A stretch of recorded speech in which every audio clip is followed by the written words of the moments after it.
ஆதியிலே தேவ ஆவியானவர் தண்ணீரின் மீது அசைவாடி கொண்டிருந்தார். வரலாற்றை பார்த்தோமானால் நதிகளின் கரையிலே நாகரிகங்கள் தோன்றின, பண்பாடு வளர்ந்தது. ஏதேன் தோட்டத்திலே ஒரு நதி ஓடி அதிலிருந்து 4 கிளைகள், அதாவது பைசோன், கீகோன், இதேக்கேல், ஐபிராத் என 4 ஆறுகள் பிரிந்து ஓடின. அவை ஓடிய தேசமெல்லாம் பொன்னும் பொருளும் விளைந்ததாக திருமறையில் சொல்லப்பட்டிருக்கிறது. தண்ணீர் இறைவன் அருளும் கொடை, கிருபையின் அடையாளம். பூமியானது சுமார் 70% தண்ணீரால் சூழப்பட்டிருந்தாலும் அதில் 97% உப்பு நீர்தான், அதாவது கடல் நீர். மீதி 2% பனிப்பாறையாக உள்ளது. நமக்கு குடிநீராய் கிடைப்பது சுமார் 1% தான். இந்த 1% தான் குளத்துல, ஏரியில, கண்மாயில, ஆற்றுல, ஊற்றுலன்னு நமக்கு கிடைக்கிறது. அப்படியானால் குறைந்த அளவே உள்ள இந்த தண்ணீரை நாம் எவ்வளவு பாதுகாப்பாக வைத்துக் கொள்ள வேண்டும்? ஆனால் இன்றைய காலகட்டத்தில் நீரானது மாசுபட்டு கொண்டே வருகிறது.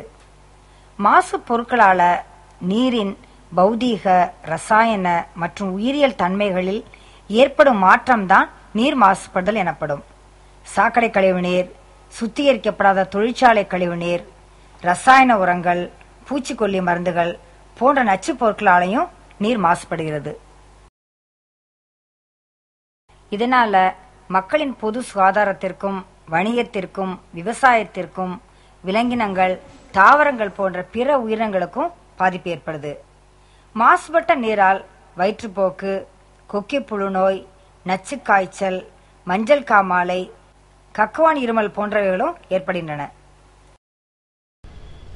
இப்படி உலகளாவிய வகையில் தண்ணீர் எல்லாம் மாசுபட்டு கொண்டிருக்கிற வேளையில் உங்களுக்கெல்லாம் ஒரு நற்செய்தி சொல்லவா?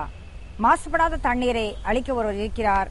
அவர்தான் கர்த்தராகிய இயேசு கிறிஸ்து. அவர் அளிக்கும் தண்ணீர் தான் ஒருபோது மாசுபடாத ஜீவ தண்ணீர்.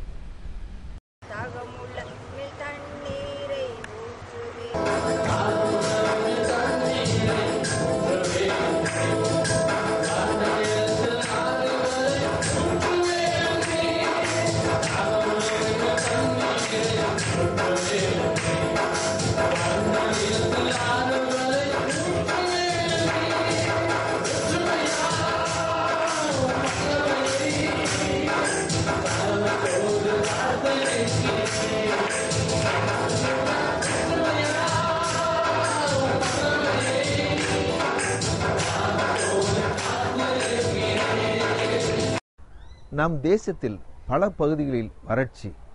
தண்ணீருக்காக சில கிராமங்களில் மக்கள் பல மைல் தூரம் அலைந்து தண்ணீர் குடத்தை தலையிலும் இடுப்பிலும் சுமந்து கொண்டு வருகிறார்கள். நமது அருமை இரட்சகர் இயேசு கிறிஸ்து சிலுவையில் நமக்காக பாடுபட்டு சம்பாதித்த ஜீவ தண்ணீர் மனுக்குலம் அனைத்திற்கும் போதுமானதாக இருக்கிறது. இந்த ஜீவ தண்ணீரை நாம் எப்படி பெற்றுக்கொள்வது?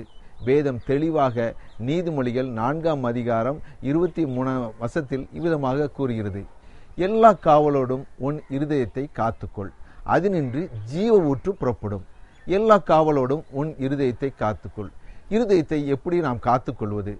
துன்மார்க்குடைய ஆலோசனைப்படி நடவாமலும், பாவிகளுடைய வழியில் நில்லாமலும், பரியாசக்காரர் உட்காரும் இடத்தில் உட்காராமலும், கர்த்தருடைய வேதத்தில் இரவும் பகலும் தியானமாயிருந்து அதன்படி நடக்கிறவர்கள் பாக்கியவான்களாக, பாக்கியவதிகளாக இருப்பார்கள். இந்த ரகசியத்தை உணர்ந்து கொண்ட தாவீது ராஜா ஆண்டவரை நோக்கி, ஆண்டவரே, உமக்கு விரோதமாக நான் பாவம் செய்யாதபடிக்கு உமது வாக்கை என் இருதயத்தில் வைத்தேன். ஆம், ஜீவ வார்த்தையை, ஜீவ வசனத்தை நாம் இருதயத்தில் வைத்துக் கொள்ளும் பொழுது, அது நிறையும் பொழுது நமது உள்ளத்திலிருந்து ஜீவ ஊற்றுக்கள் புறப்பட்டு செல்லும். நமது உடலும் உள்ளமும் தாகத்தோடு ஏங்கி தவிக்கையில் இறைமகன் இயேசு சொல்கிறார், ஒருவன் தாகமாயிருந்தால் என்னிடத்தில் வந்து பானம் பண்ண கடவன் என்று. ஆம், தாகமாயிருக்கிறவர்களே, நீங்கள் எல்லாரும் தண்ணீர்கள் அண்டைக்கு வாருங்கள் என்று இறைவன் நம்மை அறைகூவி அழைக்கிறார். இந்த தண்ணீர், இந்த ஜீவ தண்ணீர் எப்படிப்பட்டது? இதை அளிக்கும் இயேசு கிறிஸ்து எப்படிப்பட்டவர்? இவர் அளிக்கும் நீரால் நம் தாகம் தீருமா? இயேசு கிறிஸ்து நாள் சமாரியா பட்டணத்துக்கு போய் கொண்டிருக்கிறார். அவர் போய் கொண்டிருக்கிற வேளையில திடீர்னு ஒரு மதியான வேளையில அவருக்கு தாகம் உண்டாயிடுச்சு. அவர் தாகம் உண்டான நிமித்தமாக ஒரு சமாரிய தெருக்கள்ல அவர் ஒரு தெருவில் ஒரு கிணற்றண்டையில போய் அமர்ந்து தாகத்துக்காக உட்கார்ந்துருக்காங்க. அந்த நேரத்துல மதியானத்துல அந்த நாட்கள்ல பாரம்பரியத்தின்படி, யூதர் பாரம்பரியம், சமாரிய பாரம்பரியத்தின்படி மதியானத்துல பெண்கள் தண்ணீர் எடுக்க வரமாட்டாங்க. ஆனா ஒரு மதியானத்துல ஒரு ஸ்திரீ தண்ணீர் எடுக்க வருகிறாள். ஆண்டவராய் இயேசு கிறிஸ்து கூட அவர் வேதத்துல வாசிக்கிறோம், அவர் யூதர். அவர் என்ன செய்யக்கூடாது, அவர் யூதருடைய நாட்டை தாண்டி வேற ஒரு நாட்டுக்கு அவர் போகக்கூடாது. அப்படி போனா அந்த யூத கலாச்சாரம் அவரை பறைச்சாற்றும் என்று சொல்லி வேதம் சொல்லுகிறது. ஆனா ஆண்டவராய் இயேசு கிறிஸ்துவோ அவர் பரிசுத்த ஆவியால் வழிநடத்தப்பட்டு அவர் சமாரிய பட்டணத்துல ஒன்றுக்கு போறார். அங்க போற வழியில தான் ஒரு கிணற்றண்டையில உட்கார்ந்து அவர் பேசிக் கொண்டிருக்கிறார். ஒரு ஸ்திரீ வருகிறாள். அந்த ஸ்திரீயோடு அவர் பேசுகிறாள். அந்த ஸ்திரீ கிட்ட பேசுகிறாள். அவர் சொல்றா, நீ யூதராயிட்டே, நீ எப்படி என்னோட பேசலாம் என்று கேட்கும் பொழுது உடனே ஆண்டவராய் இயேசு கிறிஸ்து, எனக்கு தாகமா இருக்குது, எனக்கு கொஞ்சம் குடிக்க தண்ணி தான் கேட்கிறார். அப்ப நீ யூதரா இருக்கும்போது என்னிடத்துல எப்படி நீ தண்ணீர் கேட்க முடியும் என்று அந்த ஸ்திரீ இயேசுவை பார்த்து சொல்லுகிறாள். இப்ப ஆண்டவராய் இயேசு கிறிஸ்து அவர்கிட்ட பேசிட்டு இருக்கார். பேசிட்டு இருக்கும் பொழுது அந்த ஸ்திரீ தன்னுடைய வாழ்க்கையில ஒரு தெய்வம் இல்லாதபடியால், ஒரு நல்ல ஒரு தெய்வம் இல்லாதபடியால், தெய்வம் இல்லாத ஒரு வாழ்க்கை, நல்ல உண்மையான தெய்வம் இல்லாத ஒரு வாழ்க்கை, ஒரு மாசுபடிந்த வாழ்க்கை, தன்னுடைய வாழ்க்கையோ, தன்னுடைய மனதையோ, தன்னுடைய ஆவிக்குரிய வாழ்க்கையோ, பக்திக்குரிய வாழ்க்கையோ ஒரு உண்மையான தெய்வத்துல வராட்டினா அந்த மனுஷனுடைய வாழ்க்கையோ, அந்த மனுஷனுடைய வாழ்க்கையோ கெட்டு போய் கிடக்கும். இங்க வேதத்துல வாசிக்கிற அந்த சமாரிய ஸ்திரீ அவ என்ன செய்கிறா, அவ ஏற்கனவே ஒரு மாசுபடிந்த ஒரு வாழ்க்கையை வாழ்றா. ஆண்டவரா இயேசுட்டு பேசிக் கொண்டிருக்கும் பொழுது இயேசு சொல்றாரு, இந்த ஜீவ தண்ணீரை நீ என்கிட்ட கேட்டா நான் ஜீவ தண்ணீர் கொடுத்திருப்பேன். நீ இந்த ஜீவ தண்ணீர் குடிக்கும் பொழுது நீ ஒரு காலம் உனக்கு தாகம் உண்டாகாதுன்னு சொன்ன பொழுது, ஆண்டவரே அந்த ஜீவ தண்ணீர் எனக்கு தர வேண்டும் என்று சொல்லி அந்த சமாரியா ஸ்திரீ கேட்கிறாள். கேட்ட உடனே அதுக்கு ஆண்டவர் சொன்ன பதில் என்ன தெரியுமா, நீ போய் உன்னுடைய புருஷனை அழைத்து கொண்டு வா என்று சொல்கிறார். ஆண்டவர்கிட்ட சொன்ன உடனே அவளுக்குள்ள ஒரு ஆச்சரியம், எனக்கு புருஷன் இல்லை என்று அவள் சொல்லுறாள். உண்மைதான், நீ சொன்னது உண்மைதான், ஏற்கனவே நீ 5 புருஷனோட வாழ்ந்திருக்கிற, இப்ப இருக்கிற புருஷன் இல்லை என்று சொல்லி ஆண்டவர் சொன்ன உடனே ஆண்டவராய் இயேசு அந்த சமாரிய ஸ்திரீ பார்த்து சொல்லுகிறாள், ஆண்டவரே நீ மேசியாவா, நீ தீர்க்கதரிசி என்று சொல்லி ஆண்டவரை பார்த்து ஆச்சரியப்பட்டு சொல்லுகிறாள். ஆண்டவராய் இயேசுவை சந்தித்து கொஞ்ச நேரத்துக்குள்ளாக அவளுடைய வாழ்க்கை மாசுபடிந்த வாழ்க்கை மாற்றப்படுது. அவளுடைய வாழ்க்கை தூய்மையாக்கப்படுது. அவள் தன்னுடைய பாவத்தை விட்டுட்டு நீதான் மேசியாவா, நீதான் தீர்க்கதரிசியா என்று சொல்லி தன் தண்ணீர் எடுக்க கொண்டு வந்த குடத்தை அந்த கிணற்றண்டையில வைத்துட்டு அவள் தன்னுடைய கிராமத்துக்கு போய் நான் மேசியாவை சந்தித்தேன், நான் தீர்க்கதரிசியை சந்தித்தேன் என்று சொல்லி தன்னுடைய கிராமத்து ஜனங்களுக்கு சொல்லுறாள். அந்த ஜனங்களும் அவளுடைய பேச்சை நம்பி கேட்டு ஆண்டவராய் இயேசு கிறிஸ்துவை சந்திக்கிறார்கள். அவள் மூலமாக அந்த முழு சமுதாயமே பரிசுத்தம் அடைகிறது, முழு சமுதாயமே ஆசீர்வதிக்கப்படுறது, முழு சமுதாயமே ஜீவ தண்ணீராக இயேசுட்ட வந்ததை நாங்க வேதத்துல வாசிக்கிறோம்.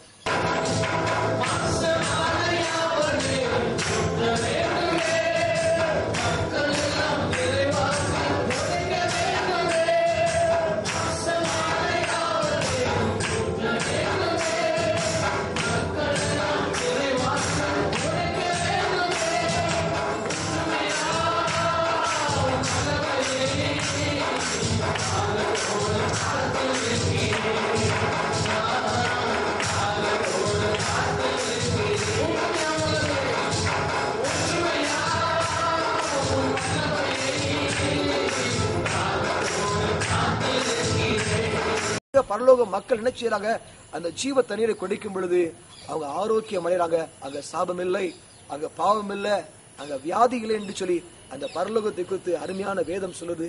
என் அன்பு சகோதரனே சகோதரியே, ஆண்டவராய் இயேசு வருவதான் அவர் ஜீவ தண்ணீர். ஆண்டவராய் இயேசு வருவதான் பரலோகத்துக்கு நம்மை கூட்டி செல்லுகிற வழியா இருக்கிறார். அவர்தான் ஒளியா இருக்கிறார், அவர்தான் சத்தியமா இருக்கிறார். அந்த பரலோகத்தின் ஜீவ தண்ணீருக்கு போக வேண்டும் என்றால், பரலோகத்துக்கு நாம் செல்ல வேண்டும் என்றால், ஆண்டவராய் இயேசுவர் நாம் சொந்த ரட்சகராய் ஏற்றுக்கொள்ளும் பொழுது நம்முடைய வாழ்க்கையில இதுவரைக்குமா நாம் எவ்வளவோ பாவத்துக்கு அடிமையா இருப்போம், எத்தனையோ விதமான காரியங்களுக்கு நாம் வேதனைப்பட்டு கொடுப்போம், துக்கத்தில் இருப்போம், பண கஷ்டத்தில் இருப்போம். ஆண்டவராய் இயேசு கிறிஸ்து இந்த உலக வாழ்க்கையை ஆசீர்வதிக்கிறது மாத்திரமல்ல, பரலோகத்துக்கு நம்மை கூட்டி செல்லுகிற ஒரு அருமையான இரட்சகராய் இருக்கிறார். அந்த ஆண்டவராய் இயேசு கிறிஸ்து ஒருவரே உலகின் இரட்சகர், உலகத்தின் பாவத்தை போக்குற அருமையான தெய்வம். அவர் நமக்காக, உங்களுக்காக, எனக்காக சிலுவையில் அடிக்கப்பட்டார். ஆண்டவராய் இயேசு கிறிஸ்துவின் ரத்தம் ஒன்றுதான் உலகத்தில் இருக்க எல்லா கரைபடிந்திருக்கிற, மாசு படிந்திருக்கிற இருதயங்களை சுத்திகரிக்க முடியும்.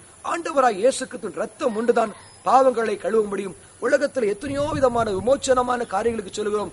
ஒரு காரியம் கூட மனுஷனுடைய பாவத்துக்கு விமோச்சனம் தர முடியல. என் ஆண்டவராய் இயேசு கிறிஸ்துவின் ரத்தம் குற்றமில்லாத ரத்தம். அந்த குற்றமில்லாத ரத்தத்தின் மூலமாக ஒரு மனுஷனுடைய பாவங்கள் நீங்கிறது. அவன் பரலோக வாசியாய் மாறுகிறான். கர்த்தர் உங்களை ஆசீர்வதிப்பாராக. தண்ணீர் எடுக்க வந்த பெண்ணிடம் ஜீவ தண்ணீரை பற்றி ஆண்டவர் பேசுகிறார். ஆம், தண்ணீர் நம் வாழ்க்கைக்கு ஜீவாதாரமாக விளங்குகிறது. ஆனால் தண்ணீர் மாசுபட்டு விட்டால் ஜீவாதாரமாக விளங்குகிற தண்ணீரே நமது உயிருக்கு ஆபத்தை விளைவிக்கிறது. கழிவுகளால் மாசுபட்ட நீரை சுத்திகரிக்க பல தொழில்நுட்ப முறைகள் உள்ளன. ஆனாலும் தண்ணீரை மாசுபடாமல் பாதுகாப்பதும், இருக்கின்ற நீரை வீணாக்காமல் சிக்கனமாய் செலவு செய்வதும், மழை நீரை சேகரிப்பதும் நமது இன்றியமையாத கடமைகளாகும். நம் வாழ்க்கையில் உள்ள மாசை நீக்கி சுத்திகரிக்க இறையருள் மழையாக பொழிய வேண்டும். நம் தாகத்தை தீர்க்க வந்த இறைவன் நான் தாகமாயிருக்கிறேன் என்று சொல்லி நமது அன்புக்காக ஏங்கிக் கொண்டிருக்கிறார்.